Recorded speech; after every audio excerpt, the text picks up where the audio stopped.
عقیدۂ ختم نبوت۔ بسم اللہ الرحمن الرحیم۔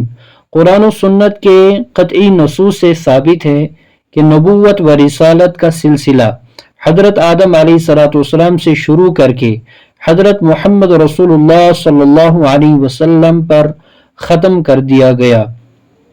آپ صلی اللہ علیہ وسلم سلسلہ نبوت کی آخری کڑی ہیں۔ آپ صلی اللہ علیہ وسلم کے بعد کسی شخص کو منصب نبوت پر فائز نہیں کیا جائے گا۔ ما كان محمد ابا احد من رجالكم ولكن رسول الله وخاتم النبيين وكان الله بكل شيء عليما۔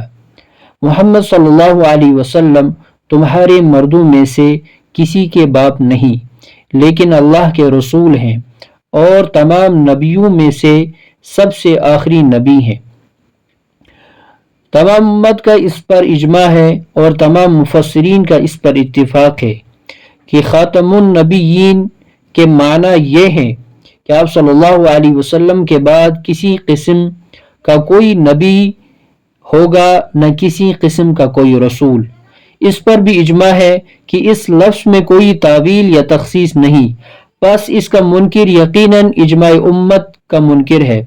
حضرت صلی اللہ علیہ وسلم نے متواتر احادیث میں اپنے خاتم النبیین ہونے کا اعلان فرمایا اور ختم نبوت کی ایسی تشریح بھی فرما دی کہ اس کے بعد آپ صلی اللہ علیہ وسلم کے آخری نبی ہونے میں کسی شک و شبہ اور تعویل کی کوئی گنجائش باقی نہیں رہی۔